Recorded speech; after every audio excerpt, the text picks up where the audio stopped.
2013 की प्रीलिम्स का economy section का क्वेश्चन है, डिस्गाइज्ड अनएम्प्लॉयमेंट के बारे में पूछा गया है। So disguised unemployment generally means large number of people remain unemployed, नहीं, इनकरेक्ट है। Alternative employment is not available, ये भी इनकरेक्ट है। Marginal productivity of labour is zero, ये स्टेटमेंट यहाँ पर करेक्ट होगा। और प्रोडक्टिविटी ऑफ लेबर और वर्कर इज लो, ये भी यहाँ पर लागू नहीं होगा। तो ये जो डिस्गाइज्ड अनएम्प्लॉयमेंट होती है उसमें मार्जिनल प्रोडक्टिविटी जो होगी लेबर की वो जीरो होगी। मतलब क्या हुआ कि आप लेबर कितना भी बढ़ा दीजिए पर्टिकुलर इकोनॉमी के सेक्टर में, उसका जो आउटपुट है आउटपुट नहीं बढ़ रहा है। मतलब लेबर कितना भी बढ़ेगा लेकिन आउटपुट नहीं बढ़ेगा, दैट विल बी लाइक कि marginal productivity of labour is zero in this particular case. Now क्या क्या सवाल यहाँ से पूछे जा सकते हैं, कीवर्ड्स क्या क्या पिक करने हैं, that is something we need to understand. So when I talk about this particular keywords and concept, पहला तो मार्जिनल प्रोडक्टिविटी आपको समझ में आना चाहिए। अब ये मार्जिनल प्रोडक्टिविटी कीवर्ड सिर्फ और सिर्फ अनएम्प्लॉयमेंट के सेंस में नहीं यूज होगा, this is used everywhere in economics. कई फिनोमिना में आपको ये मार्जिनल प्रोडक्टिविटी का या मार्जिनल यूटिलिटी का कंसेप्ट यूटिलाइज होते हुए दिखाई देगा। Then we have to discuss disguised in unemployment क्या होती है, and most importantly we have to have a good understanding of types of unemployment.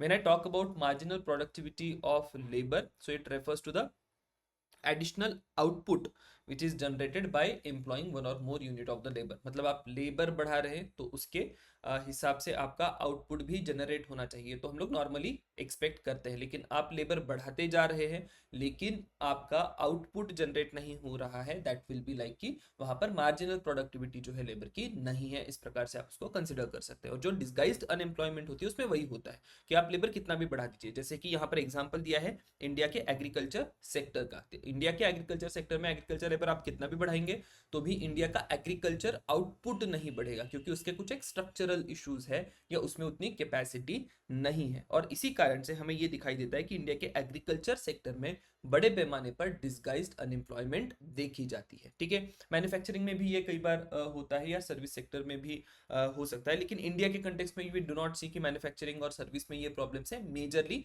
यहाँ पर एग्रीकल्चर या प्राइमरी सेक्टर्स में इंडिया में प्रॉब्लम ये डिस्गाइज्ड अनएम्प्लॉयमेंट की दिखाई देती है। Now what challenges are there, ये डिस्गाइज्ड अनएम्प्लॉयमेंट अगर या मार्जिनल प्रोडक्टिविटी आपकी इकोनॉमी में प्रेजेंट है तो फिर क्या चैलेंज होगा और उसको कैसे आपको ओवरकम करना है। सो स्किल गैप का यहाँ पर कोई एक इशू हो सकता है, या टेक्नोलॉजिकल इश्यूज यहाँ पर हो सकते हैं, या मार्केट पॉलिसी के कारण भी ये इश्यूज आप पर्टेन होते हुए देखेंगे। ठीक है, सो यहाँ से अगर मैं क्वेश्चन देखूं, क्वेश्चन कहाँ पर पूछा जा सकता है, तो ये कुछ एक स्टेटमेंट्स जो है उनको लेके सवाल पूछा जा सकता है कि इंडिया के कौन से सेक्टर्स में मार्जिनल प्रोडक्टिविटी ऑफ लेबर या डिस्गाइज्ड अनएम्प्लॉयमेंट की प्रॉब्लम है। तो पहला तो क्वेश्चन यहाँ पर ये पूछा गया कि डिस्गाइज्ड अनएम्प्लॉयमेंट क्या है, तो अगला क्वेश्चन हो सकता है कि इंडिया के कौन से सेक्टर्स में डिस्गाइज्ड अनएम्प्लॉयमेंट है। So that is how you have to be aware कि ये इशू आगे कहां पर जाएगा। Now I also have to develop my content regarding types of unemployment. ठीक है, 10 प्रकार की अनएम्प्लॉयमेंट होती है या उससे भी ज्यादा हो सकती है। There are like many ways in which we study this particular part.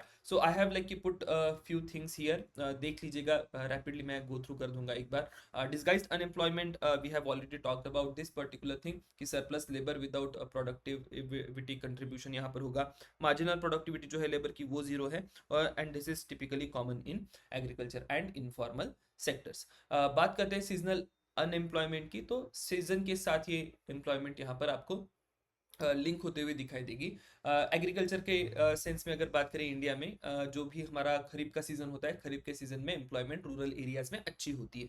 जैसे ही आप खरीफ के सीजन से बाहर आते हैं, रबी या फिर ज़्याद के सीजन की तरफ बढ़ते हैं, तो फिर एग्रीकल्चर सेक्टर में एम्प्लॉयमेंट जो है वो धीरे धीरे कम होते जाएगी, क्योंकि एग्रीकल्चर एक्टिविटी वहां पर नहीं है, तो उस कारण से एम्प्लॉयमेंट भी नहीं होगी। Similarly we can have a cyclic unemployment. Now cyclic unemployment is different than seasonal unemployment. Cyclic unemployment में जो इकोनॉमी की साइकिल होती है, कई बार रिसेशन होगा तो उस कारण से फिर अनएम्प्लॉयमेंट आ जाएगी, बूम आएगा तो फिर आपको एम्प्लॉयमेंट जनरेट होती हुई दिखाई देगी। तो ये इकोनॉमी जिस प्रकार से साइकिल से मूव करेगी उस प्रकार से इकोनॉमी में एम्प्लॉयमेंट जनरेशन भी होगा। Then we also have one more important type of unemployment. कई बार इंडिया के कंटेक्स्ट में ये स्ट्रक्चरल अनएम्प्लॉयमेंट के इश्यूज भी देखे जाते हैं। So this can be your one potential question here. Now this is caused by fundamental changes in the industry.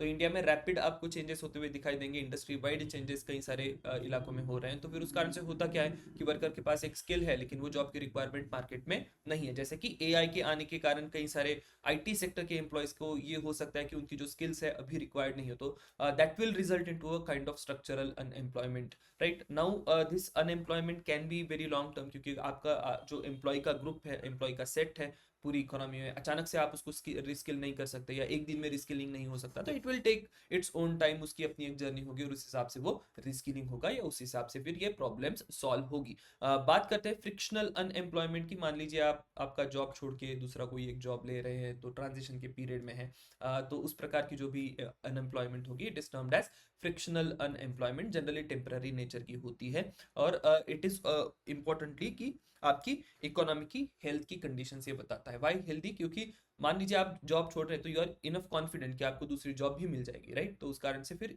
Economy healthy है तभी आपको इतना कॉन्फिडेंस यहाँ पर आ रहा है। तो that is a case of frictional unemployment. Then there is a case of under employment. Under employment मतलब ये इंडिया में अगेन वाइड स्प्रेड है। आप इंजीनियरिंग ग्रेजुएट है and then you are not finding engineering की जॉब, और आप कोई भी जॉब कर रहे हैं, तो उस प्रकार की जो भी एम्प्लॉयमेंट होगी that will be termed as under employment. Then technological unemployment भी हो सकती है, already we have talked about that particular case. Then we have open unemployment कि people are actively seeking jobs but job नहीं मिल रही है। Most of the India के graduate के साथ आपको ये ओपन अनएम्प्लॉयमेंट की प्रॉब्लम होते हुए दिखाई देगी। Then we have chronic unemployment, जो कि एक इकोनॉमी की सिस्टमेटिक प्रॉब्लम को या पॉलिसी प्रॉब्लम्स को रिफ्लेक्ट करती है। इकोनॉमी में कुछ है ही नहीं, एक्टिविटी ही नहीं है। एक्टिविटी नहीं है तो उस कारण से क्या होगा कि लॉन्ग टर्म के लिए अनएम्प्लॉयमेंट का प्रॉब्लम परसिस्ट होगा।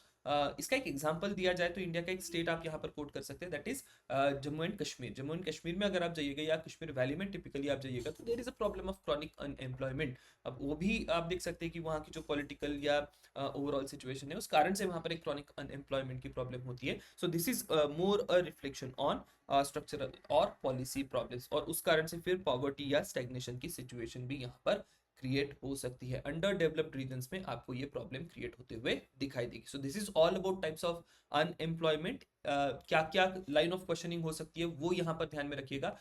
You have to be mindful of type of unemployment, उसका कैरेक्टर, और इंडिया के कंटेक्स्ट में वो लागू होती है या नहीं लागू होती है। That is somewhere you will be having next possible question. So this is all about this question. We'll see you in next question. Thank you everyone.